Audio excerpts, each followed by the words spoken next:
Oh goddamn,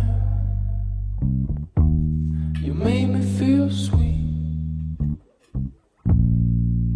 And if I'm losing my mind, would you lose yours with me? You made me wanna melt like water in the pan. It's hard to keep my cool. Why Death Stranding?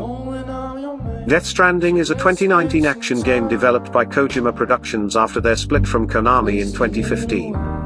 The game is set in the apocalyptic United States, where a cataclysmic event known as the Death Stranding caused beached things, or BTs, which are invisible creatures originating from the beach. A land thought to be unique to each person that are typically visited during near-death experiences and are said to be the link to the afterlife. They also produce rain known as timefall that rapidly ages and deteriorates whatever it hits.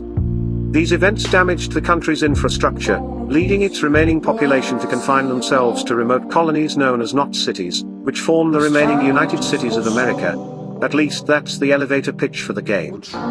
But Death Stranding is not a game. Because, if you try to analyze it as a game, every conventional filter will blare the game red in your mind when pit against most leading video games of the genre.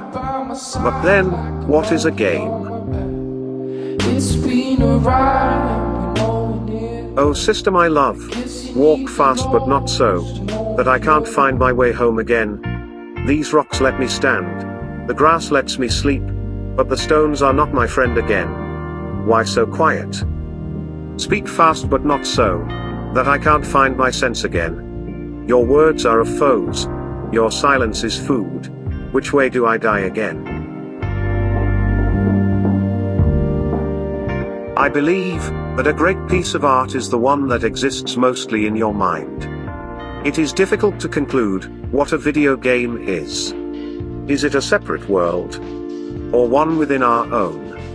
Why is it that some manage to find a sense of solitude within these worlds?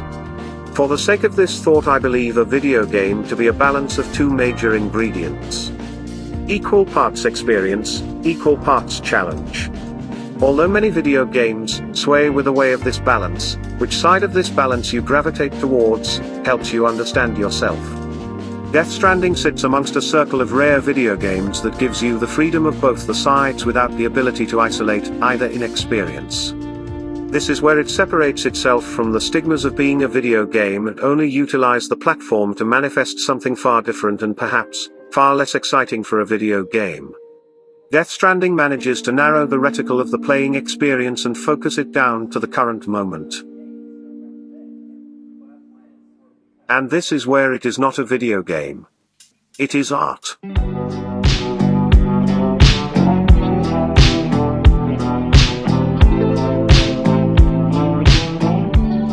It is not designed to capture your attention without you realizing it for as long as it can. But rather, much like the bombastic display of light and mood in paintings of Caravaggio, it is a subtle yet constant worship in appreciation of the moment.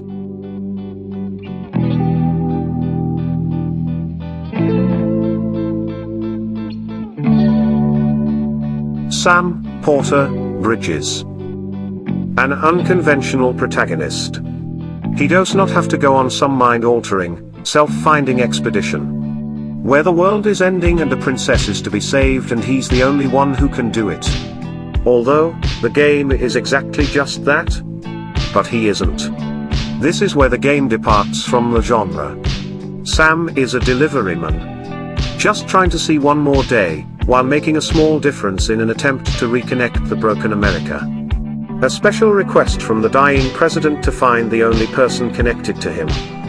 You as the player are free to relate to Sam, but not through the lens of delusional heroism or fantastical pilgrimage, but through the eyes of a normal human being. Many games manage to create an illusion of a world designed just for the player in the subtlest ways. The world of Death Stranding does not care about you, the player. It mimics real life, for it does not oblige to make your experience worthwhile. Your experience will be as remarkable as you make it out to be. In the shoes of Sam, the player is left in the moment. walking across America with nothing but his or her own thoughts and the most profound question of all time. Why? Sam never asks this question. Yet, the echoes of it reflect in every expression, every step, every mountain that he crosses. His journey is cradled by unconventional friends whose uncanny ways somehow evolve into familiar wholesome warmth by the end of the game. A doctor whose enthusiasm never matches his intentions. And one can never decipher whether he's really there in the room with you or not. A ghost with an umbrella who teleports only towards danger, defying her very fragile nature. An engineer who remains as delicate as the day with a past darker than the void outs. A mad family man willing to defy the fabric of divine and time in search for his bloodline. Yet, somehow, the most unconventional companion Sam gets attached to the most is a half-dead baby suspended in a jar that can see undead ghosts and has emotions like a puppy. Nothing about any of it makes any sense. Which makes it an intriguing playing experience to push through and uncover the bizarre outer layers of these people. And find the deep-rooted soul that makes them human, just like Sam, just like you.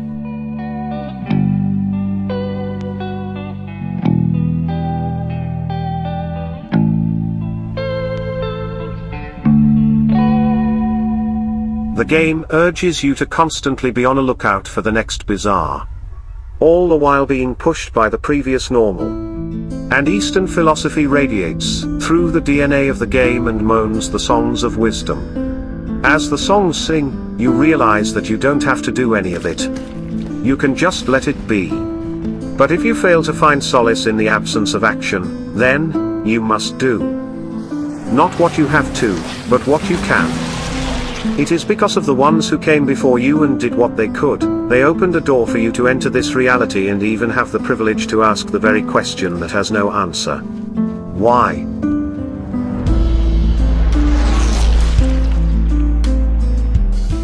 Sam does, not what he has to, not what he is asked to, but what he can.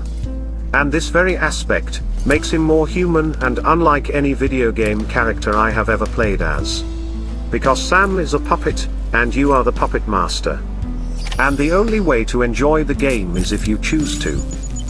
The very way life is worth living, only if you truly choose to.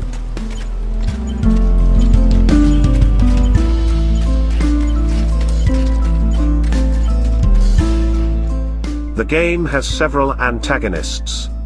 A father, frozen in time, torn apart by war and the loss of his spawn.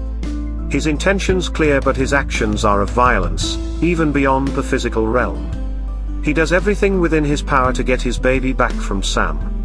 Only to realize that his obsessed attachment has pushed him over the boundaries of the very fabric where he practiced his being.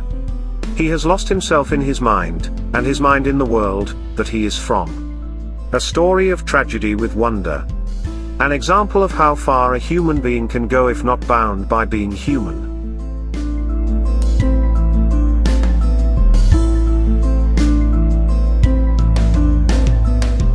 Another antagonist is a conformed radical, who would rather sabotage the ground that he stands on, than build a new one.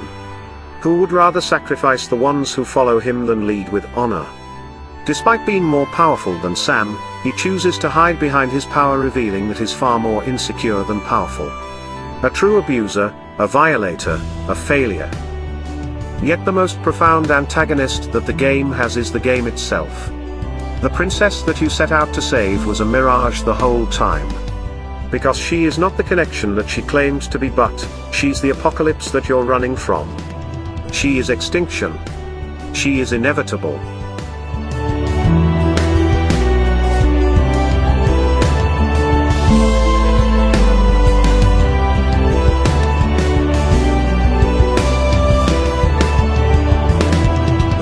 I have never played a game that has made me question the very nature of the reality that the game is set in. And the reality that I am from. I would like to keep the ending of the game vague, as it is as profound as the amount of time you will spend pondering upon it. And it brings me back to my initial thought. Why? Why must mankind strive through the blinding glare of inevitability? Why must one ponder upon question it has no answers to? Like many unknowable truths, the answer is, I don't know. And the game made me realize it. You must do, because you can. All you really have that is truly yours is the awareness of the moment and the action that lies within it.